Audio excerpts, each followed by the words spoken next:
जैसे हमने ionization enthalpy में देखा था ना कि किसी भी एटम के अंदर से जब इलेक्ट्रॉन को रिमूव करते हैं तो कंडीशन क्या होता है, एटम आइसोलेटेड होना चाहिए, मतलब अकेला होना चाहिए, कंबाइंड फॉर्म में किसी और एटम के साथ कंबाइंड स्टेट में नहीं होना चाहिए। एटम्स अकेला होना चाहिए और एटम्स गैसियस फेज में होना चाहिए, सॉलिड या लिक्विड फेज में नहीं होना चाहिए। ये हमने आयनाइजेशन एंथैल्पी में किया था। आयनाइजेशन एंथैल्पी जब किया था तो हमने ये बोला था कि वैलेंस शेल से इलेक्ट्रॉन्स को निकालने में जो एनर्जी रिक्वायर्ड होता है that is ionisation enthalpy. Condition उसके लिए क्या था, atom must be isolated and in the gaseous phase. Similarly अगर मान लीजिए कोई एटम है आपका, this is nucleus and this is valence shell, क्योंकि इलेक्ट्रॉन्स अगर रिमूव करना हो या इलेक्ट्रॉन ऐड करना हो वो हमेशा कहाँ ऐड होता है, वैलेंस शेल के अंदर, आउटर मोस्ट शेल के अंदर ना। इस एटम की कंडीशन क्या होनी चाहिए, it must be isolated and in the phase of gases. ठीक है, तो चाहे हम आयनाइजेशन एंथैल्पी पढ़ें चाहे इलेक्ट्रोनेगेटिव एंथैल्पी पढ़ें, दोनों के अंदर एटम को आइसोलेटेड रखना है और गैसेस फेज में रखना है। अगर कोई एटम मॉलिक्यूलर फॉर्म में है तो हम उसको ब्रेक करके एटॉमिक फॉर्म में पहले कन्वर्ट करेंगे। अगर कोई एटम किसी और फेज में है तो उसको हम हीट करके, हीट टेम्परेचर देकर उसको हम गैसेस फेज में लेकर आएंगे, फिर हम उसमें से इलेक्ट्रॉन निकालेंगे या इलेक्ट्रॉन ऐड करेंगे। ठीक है, तो पहला काम क्या होगा हमारा, एटम को आइसोलेटेड फॉर्म में रखना होगा। अगर कोई एटम आइसोलेटेड है तो कोई दिक्कत नहीं है, लेकिन जरा मुझे बताइए, क्लोरीन हमेशा Cl2 के फॉर्म में एग्जिस्ट करता है, यू नो दैट। क्लोरीन हमेशा Cl2 के फॉर्म में एग्जिस्ट करता है, ऑक्सीजन O2 के फॉर्म में एग्जिस्ट करता है, नाइट्रोजन N2 के फॉर्म में एग्जिस्ट करता है, फ्लोरीन F2 के फॉर्म में एग्जिस्ट करता है। तो आप उसके अंदर इलेक्ट्रॉन्स को नहीं ऐड कर सकते, आपको पहले O2 को ब्रेक करके एक एक ऑक्सीजन अलग अलग करना होगा, तब आप उसके अंदर इलेक्ट्रॉन को ऐड कर सकते हैं। ठीक है, Cl2 को ब्रेक करके एक एक एटम अलग अलग करना होगा, उसके लिए हम एंथैल्पी उसको प्रोवाइड करेंगे, उसको हम कहते हैं बॉन्ड डिसोसिएशन एंथैल्पी। बाद में बात करेंगे उसको। बस इतना समझिए कि अगर किसी एटम के अंदर इलेक्ट्रॉन ऐड करना है या इलेक्ट्रॉन बाहर निकालना है, रिमूव करना है, तो वह एटम अकेला होना चाहिए और गैसियस फेज में होना चाहिए। अंडरस्टूड। अब एक इलेक्ट्रॉन है जो इन्फिनिटी से वैलेंस शेल के अंदर आना है। ठीक है, तो ये इलेक्ट्रॉन, इनकमिंग इलेक्ट्रॉन जो आया और न्यूक्लियस के बीच में एक फोर्स ऑफ अट्रैक्शन डेवलप होगा, तो मैं कह सकता हूं एक बॉन्ड का फॉर्मेशन होगा जी, बॉन्ड का फॉर्मेशन होगा। आयनाइजेशन एंथैल्पी में बॉन्ड का डिसोसिएशन हो रहा था, टूट रहा था, क्योंकि हम उसमें इलेक्ट्रॉन को बाहर निकाल रहे थे, इसके अंदर हम इलेक्ट्रॉन ऐड कर रहे हैं। तो इनकमिंग इलेक्ट्रॉन और न्यूक्लियस के बीच में एक बॉन्ड का फॉर्मेशन होगा। मैंने पहले ही बता रखा है जब आयनाइजेशन एंथैल्पी पढ़ा रहा था, केमिस्ट्री में जब बॉन्ड का फॉर्मेशन होता है तो एनर्जी रिलीज होता है। क्या होता है, एनर्जी रिलीज होगा, और जब बॉन्ड का डिसोसिएशन होगा तो एनर्जी एब्जॉर्ब होगा। ओके, तो आयनाइजेशन एंथैल्पी में जब हम इलेक्ट्रॉन को बाहर निकाल रहे थे, उस केस में इन दोनों के बीच के बॉन्ड को हम ब्रेक कर रहे थे, तो डिसोसिएशन में एनर्जी एब्जॉर्ब हो रहा था, वो एंडोथर्मिक प्रोसेस था। यहाँ पे हम इलेक्ट्रॉन ऐड कर रहे हैं तो बॉन्ड का फॉर्मेशन हो रहा है, तो एनर्जी रिलीज होगा, इसको हम कहेंगे इलेक्ट्रॉन गेन एंथैल्पी। अब चूंकि एनर्जी रिलीज हो रहा है तो जनरली इलेक्ट्रॉन गेन एंथैल्पी जो होता है, या मैं बोलूं change in electron gain enthalpy, ये निगेटिव होता है, यानी कि एक्सोथर्मिक प्रोसेस होता है, एक्सोथर्मिक। ओके, अब अगर मेरे वर्ड पे आपने ध्यान दिया होगा तो मैंने कहा जनरली एक्सोथर्मिक होता है, यानी कि कभी कभी एंडोथर्मिक भी होता है। वो कंडीशन क्या होता है थोड़ी देर बाद बात करेंगे उसके बारे में, बट जनरली जो आपका इलेक्ट्रॉन गेन एंथैल्पी होता है, change in electron gain enthalpy, वो एक्सोथर्मिक प्रोसेस होता है, हीट रिलीज होता है यहाँ पे, क्योंकि बॉन्ड का फॉर्मेशन हो रहा है किसके बीच में, इनकमिंग इलेक्ट्रॉन्स और न्यूक्लियस के बीच में। ओके, यहाँ जो निगेटिव साइन है ना, केमिस्ट्री में एंथैल्पी के आगे जो निगेटिव साइन होता है वो सिर्फ इंडिकेट करता है कि किसी सिस्टम से एनर्जी बाहर निकल रहा है। मैथ्स के जैसा नहीं कि मोर निगेटिव मतलब हायर वैल्यू लोअर वैल्यू, यहाँ मोर निगेटिव मतलब हायर वैल्यू होता है, क्योंकि मैग्नीट्यूड आपको बताता है कि वैल्यू ज्यादा है या कम है। Sign is shows only the direction कि एनर्जी सिस्टम के अंदर आ रहा है या सिस्टम से बाहर जा रहा है। अगर सिस्टम के अंदर आ रहा है तो वो एंडोथर्मिक, सिस्टम से बाहर जा रहा है तो वो एक्सोथर्मिक। तो यहाँ माइनस साइन सिर्फ डायरेक्शन ऑफ हीट ट्रांसफर बताता है, डायरेक्शन ऑफ एनर्जी ट्रांसफर बताता है। जो मैग्नीट्यूड होता है वो एक्चुअल में वैल्यू देता है। तो अगर मैं आपसे पूछूं कि अगर ये बॉन्ड स्ट्रॉन्गर बनेगा तो एनर्जी रिलीज ज्यादा या कम? सोचिए, बॉन्ड फॉर्मेशन से एनर्जी रिलीज होता है, तो बॉन्ड जितना स्ट्रॉन्ग फॉर्म होगा उतना ज्यादा एनर्जी निकलेगा। तो मोर एनर्जी रिलीज मतलब more negative electron gain enthalpy या less negative electron gain enthalpy? More negative electron gain enthalpy. अभी मैंने कहा था ना, ज्यादा रिलीज हुआ तो ज्यादा निगेटिव। यहां मैथ्स के नंबर लाइन से कोई लेना देना नहीं है, ठीक है। माइनस साइन सिर्फ क्या इंडिकेट करता है? Direction of energy transfer out of the system negative, inward positive. Into the system होगा तो positive, out of the system होगा तो नेगेटिव। ज्यादा निकलेगा तो मोर निगेटिव, कम निकलेगा तो लेस निगेटिव। ज्यादा कब निकलेगा? जब बॉन्ड ज्यादा स्ट्रॉन्ग बनेगा। मोर लेस कब निकलेगा? जब बॉन्ड लेस स्ट्रॉन्ग बनेगा। और बॉन्ड फॉर्मेशन आपको पता है इफेक्टिव न्यूक्लियर चार्ज पर डिपेंड करेगा बच्चों। जितना स्ट्रॉन्ग पॉजिटिव चार्ज का इफेक्ट होगा उतना बॉन्ड स्ट्रॉन्ग होगा। इसको हम बोलते हैं जेड इफेक्टिव। जेड इफेक्टिव, इसी को कहते हैं इफेक्टिव न्यूक्लियर चार्ज। तो आप मुझे बताओ, हम लोगों ने पहले पढ़ रखा है, as we move from left to right in a periodic table, what do you think? Effective nuclear charge increases और decreases? As we move from left to right, effective nuclear charge increases. And if effective nuclear charge is increasing, it means that these incoming electrons will get more strongly binded with the nucleus. Am I right? अगर इसकी value ज्यादा होगी तो जो incoming electron होगा वो ज्यादा strong binded होगा ना न्यूक्लियस के साथ, और जब ज्यादा स्ट्रॉन्ग बाइंडेड होगा न्यूक्लियस के साथ तो more amount of energy release. तो मैं कह सकता हूं कि since ENC increases, therefore incoming electrons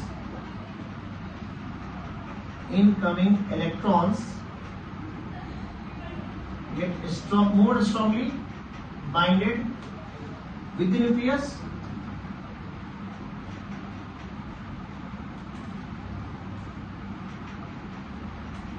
Okay, means more amount of energy released, more amount of energy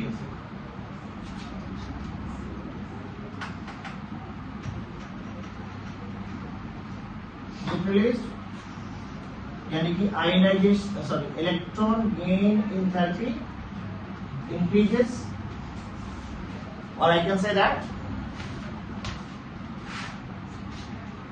delta EGH becomes more negative, क्योंकि ज्यादा एनर्जी रिलीज हुआ मतलब मोर नेगेटिव इलेक्ट्रॉन एंथैल्पी। यस और नो? कोई दिक्कत? वहीं बच्चों जब हम टॉप टू बॉटम मूव करते हैं, top to bottom, as we know that ENC decreases, और जब ENC डिक्रीज होगा तो incoming electrons are less binded with the nucleus. It means incoming electrons get less strongly binded with nucleus, means less amount of energy is released. Yes or no?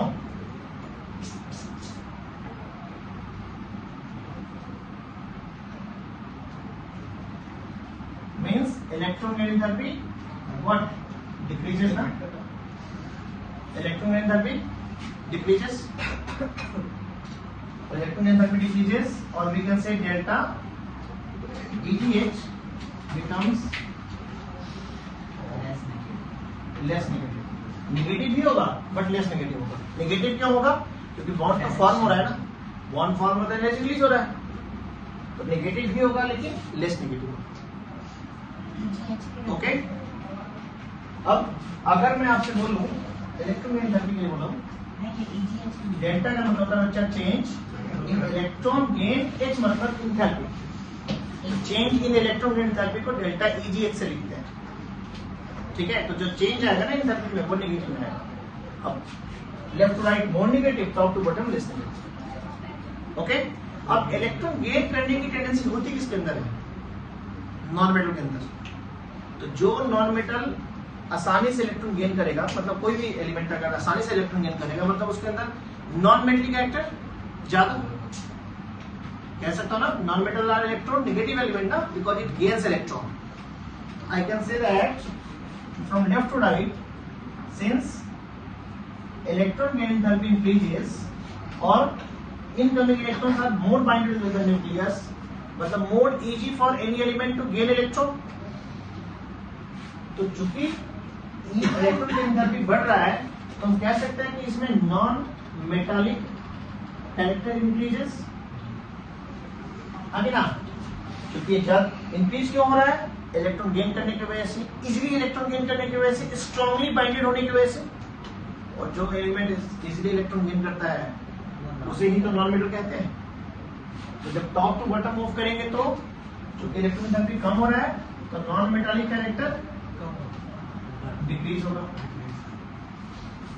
Ionization enthalpy पे depend करता है metallic character, और electron gain enthalpy पे depend करता है non metal character. Clear? तो ये आपका दोनों जनरल ट्रेंड है।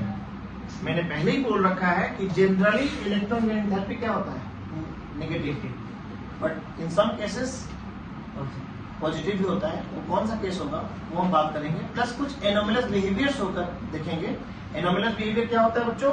जब जनरल ट्रेंड के अगेंस्ट कुछ हो रहा हो। जनरल ट्रेंड हमारा क्या कहता है? Top to bottom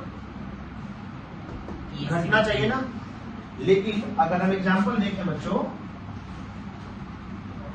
group number 16 में और ग्रुप नंबर 17 में ध्यान दीजिएगा, ऑक्सीजन से सल्फर एंड फ्लोरीन से क्लोरीन, रूल क्या कहता है?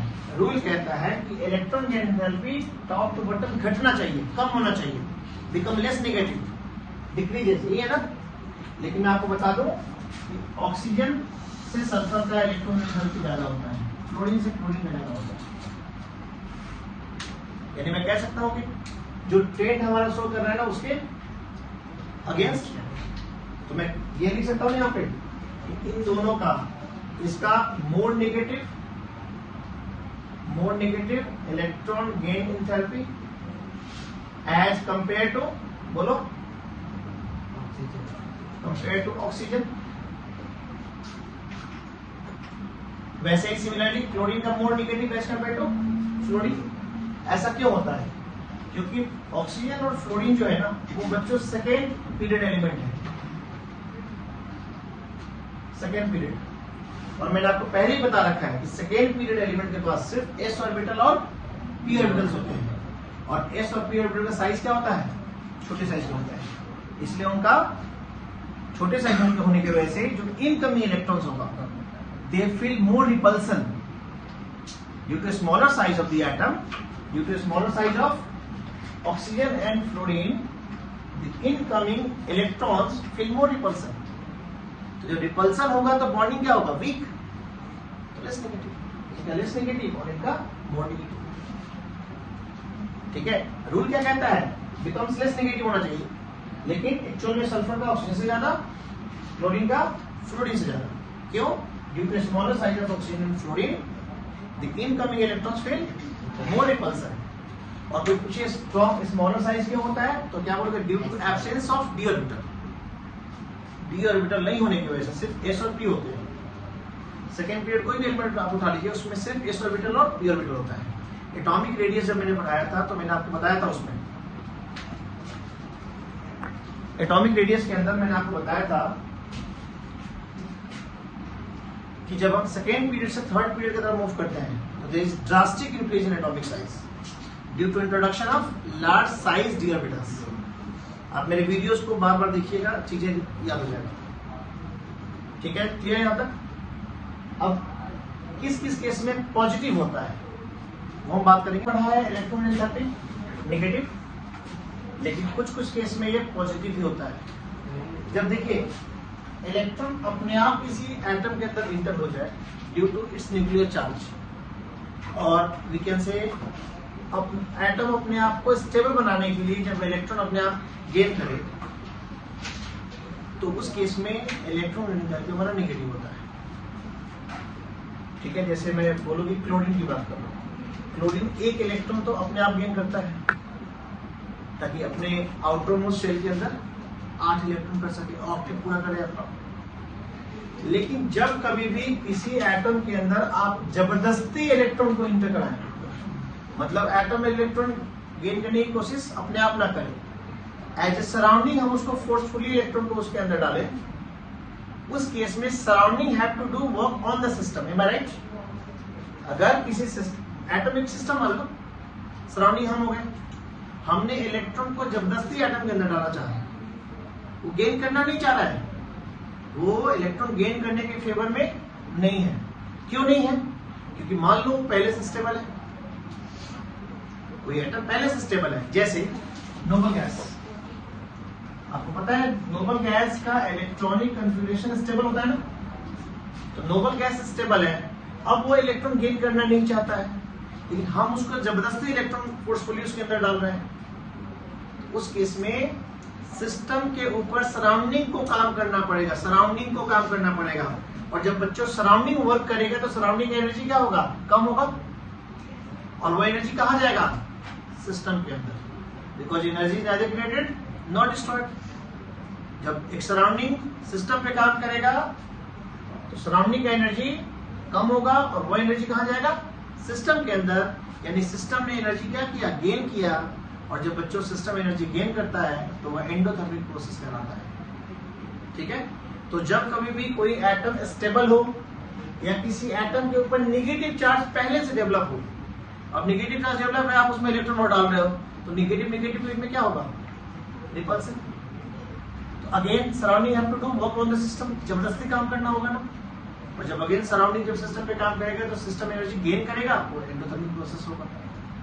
एक तो केस आप कह सकते हैं नोबल गैस के केस में, चूंकि ये स्टेबल होता है, ये अपने आप इलेक्ट्रॉन गेन करना नहीं चाहता है, फिर आप इलेक्ट्रॉन इसमें डालोगे तो नया प्रिंसिपल क्वांटम नंबर में ऐड होगा, एक नया सेल के अंदर इलेक्ट्रॉन ऐड होगा ना, क्योंकि पुराना सेल तो फुल होता है नोबल गैस में। जो पुराना सेल होता है तो उसका ऑक्टेट होता है, पूरा फुल होता है ना। तो जब आप नया इलेक्ट्रॉन डालते हो तो एक नया प्रिंसिपल क्वांटम नंबर यानी एक नए सेल के अंदर इंटर करना पड़ता है इलेक्ट्रॉन को, जो बाय विश कोई भी एटम नहीं करता। सराउंडिंग को जबरदस्ती काम कराना पड़ता है, जबरदस्ती इलेक्ट्रॉन डालना पड़ता है उसके अंदर, इसलिए पॉजिटिव है। दूसरा केस कब क्या होगा? नाइट्रोजन के केस में आपको पता है nitrogen 1s2, 2s2, 2p3, topic number 7। ध्यान से देखेंगे तो 2p के अंदर 3 इलेक्ट्रॉन है बच्चों, और मैंने पहले ही आपको चैप्टर नंबर 2 में बता रखा है कि half filled and fully filled orbitals are more stable. Chromium और कॉपर के केस में जब एक्सेप्शनल केस था तो ये हाफ फिल्ड है ना। साथ साथ आयोनाइजेशन एंथैल्पी में भी ये बात जिक्र किया था मैंने, जब फैक्टर्स अफेक्टिंग आयोनाइजेशन एंथैल्पी समझा रहा था मैंने।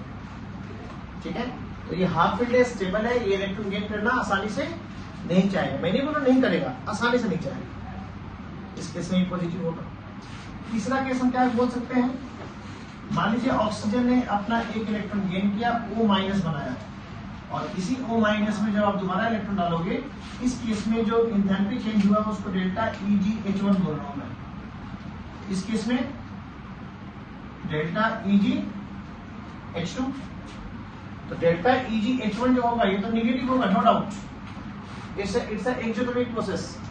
लेकिन once oxygen acquire negative charge, अब इसमें इलेक्ट्रॉन को गेन कराना मुश्किल होगा ना। नेगेटिव के पास नेगेटिव क्यों जाना चाहेगा? आसानी से नहीं जाना चाहेगा। इस केस में ये जो वैल्यू होता है क्या होता है? पॉजिटिव, यानी एंडोथर्मिक। तो ऑक्सीजन का पहला इलेक्ट्रॉन गेन जो होता है ना, वो एक्सोथर्मिक होता है, लेकिन दूसरा एंडोथर्मिक। ठीक है, तो ये कुछ केस है जिस केस में इलेक्ट्रोमैग्नेटिक थेरेपी हमारा क्या होगा, पॉजिटिव।